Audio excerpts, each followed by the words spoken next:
Hello guys, it's Fleechiana96 and I'm here to give you another Podfic. We are following the Inktober prompts for this month. Prompt number 2 is going to be Weave, and the show I chose for it is Inuyasha. If you guys are curious about the prompts and what orders I'm going to be going into, and anything else in regards to the Inktober, all the information will be in the description below. There's not really any warning tags for this unless you're allergic to a fluff. There's a lot of fluff here. And my take on the prompt weave was to weave connections and bonds. And obviously there's some weaving going on in there. Just a couple aspects putting it in there. With that out of the way, I hope you guys enjoy the fic. Kagome was adjusting to life in the feudal era, knowing she would never return home. She remembered when she was little and her mom was pregnant with her brother, her mom knitted a soft blanket for him. You had one too, Kagome, but you loved that thing so much. It just didn't survive. Kagome smiled, weaving the thread together on this blanket. This blanket for her and Inuyasha's unborn child. The soft whites of Inuyasha's hair she'd collected, some of her own black cotton the farmers happily gathered for their high priestess. It was so soft. She worked on the threads. Her dark hair worked well to outline her master design, and Inuyasha's hair did well for the detailed work. His hair, it was gorgeous. She felt the warmth of the house escape as the bamboo door was moved open, Inuyasha's scent drifting in as he walked with his catch. Some fish, if Kagome had to guess. He went with Shippo today, Kilala walking with them along the bay. Kilala had donated some fur to Kagome's project in exchange that Kagome would be making Sango a blanket once she was done with her own. She didn't mind. Kagome felt honored to be able to make such a gift. Kagome smiled as Inuyasha drew her into his strong arms, easily pulling her into his lap. Did you miss me? Of course I did. She glanced at him with a bright smile. But I knew you'd be back. So it wasn't too bad. You always come back, Inuyasha. Of course I would, stupid. He smiled fondly at her, leaning down for a kiss. Kagome giggled softly as she returned it.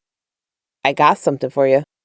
It's from Shippo, Inuyasha mused, pulling out a bound package from his kimono and offering the package up to Kagome. Kagome put her project aside, opening the package to see soft box fur, a good chunk of it. Oh, this is perfect. Did you tell him thank you? I told him to stop by for dinner. Does that count? For you, yeah, I suppose. But this is so pretty, Inuyasha. I love it. It just really adds to the connections we made when we were hunting the jewel shards. Kagome cooed. Yeah. Hey, what's that design on there? Inuyasha asked, pointing out to the forming pinks on the pelt. Oh, it's the Shikan jewel. After all, it brought us all together. I think it's fitting, don't you? Kagome asked. Yeah, I guess.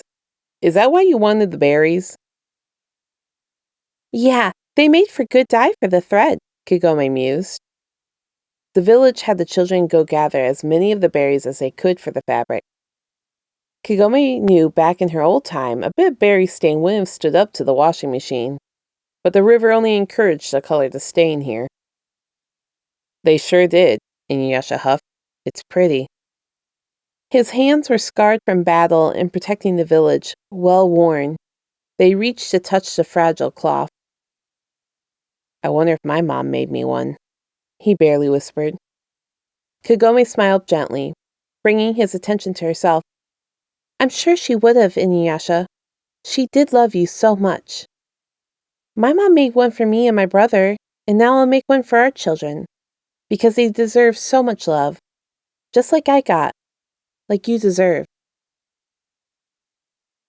Inuyasha smiled gently, leaning in and kissing Kagome, pressing his lips to her own. Yeah, he breathed. You're right. I love you so much, you know that? Kagome giggled. You'd better. We're having a child together. Inuyasha blinked before snorting. What's a child got to do with it? Miroku went around trying to get half of Japan pregnant. I doubt he loved any of them. You're such an idiot, Inuyasha, Kagome sighed, pulling away. Her tone dipped. Hey, wait, what did I do? Just go start the fire, Inuyasha, Kagome groaned, trying to wave him off. She was pulled back into his arms. She could feel his pout. I'm sorry, Kagome. I didn't mean to say I didn't love you, or a kid. I just want to remind you I do, all right? Kagome softened. Oh, all right, I'll forgive you. But only if you make the fish just as I like it, and pick out the bones for me? Kagome asked, glancing back at Inuyasha. He rolled his eyes, relaxing at her forgiveness. Sure, I can defeat the mighty fish bones. Only 'cause I don't want them hurting the baby, he teased, nuzzling his nose against hers. She giggled, returning the affection. Thank you, Inuyasha, she cooed, going back to her weaving. The blanket really did reflect what she wanted her child to have. Community, love, friends, family. She eased back into the motions of making the pattern. She loved her life, her future, and her husband. She couldn't wait to share it all with her sweet baby. Thank you guys for listening. I hope you guys enjoyed that fluffy little fic. Please let me know your thoughts and everything down in the comments. And I had fun writing this one. It was one that, I kind of knew right away what kind of themes I wanted to go for. Some of these fics is a little bit harder to, kind of piece together what I want to do with the theme with the show. But this one I kind of knew right away. I was like, yeah, oh yeah, we're making a baby blanket. Thank you all for listening or watching, however you consume this media. And I will catch you guys tomorrow.